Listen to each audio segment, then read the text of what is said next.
যেতে নিষেধ করলাম না? রাতে বললাম না আজ আমার আব্বা মা আসবে। এখন যা দেখছি তোর ফ্যামিলির জন্য আমার সংসারটাই নষ্ট হবে। আমার বাবা মা তোমার কি করলো? 6 মাস আগেই তো তোর বাপ মা বেরিয়ে গেল, এত ঘন ঘন মেয়ের বাড়ি আসার কি আছে রে? তোকে আমি বলে দিলাম তোর বাপ মায়ের জন্য আমি 1 টাকাও খরচ করতে পারবো না। তুমি কবে তো খরচ করো? কি বললি? আরেকবার তোর বাপ মায়ের পিছনে কোটা খরচ জানিস? 3 দিন ছিল 150 টাকা খরচ হয়েছে। দেখে কি বললো দেখেছি, তোমার মতো একটাও দেখিনি। তোর তো দেখছি খুব চ্যাটিং চ্যাটিং কথা হয়েছে, তোর দাঁত মুখ আমি ভেঙে দেবো। ভালো আছেন দুলা ভাই? হ্যাঁ ভালো আছি, তোমরা সবাই ভালো আছো? ভালো আছেন আব্বা? ভালো আছি বাপ।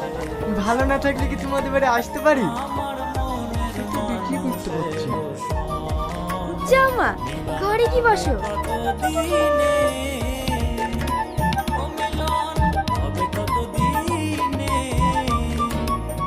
শোন, তোর বাপ মার পিছনে যদি 1 টাকাও খরচ করেছি তোর কপালে অনেক কষ্ট আছে। দুলা ভাই, আগেরবার কিন্তু অনেক কিছু খাবো বলে খাওয়াননি, এবার কিন্তু শুনবো না।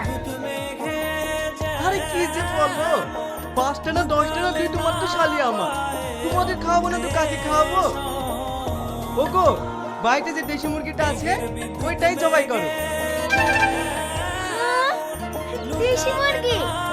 বলেন কি ভাই, আমার তো দেশি মুরগির মাংস খেতে খুবই ভালো লাগে। আমি কিন্তু মুরগির মাংস খাইনি। কোনো সমস্যা নাই, তোমার জন্য ডিম হবে। যতই হোক শালি বলি কথা। যাও ঘরে কি বসো।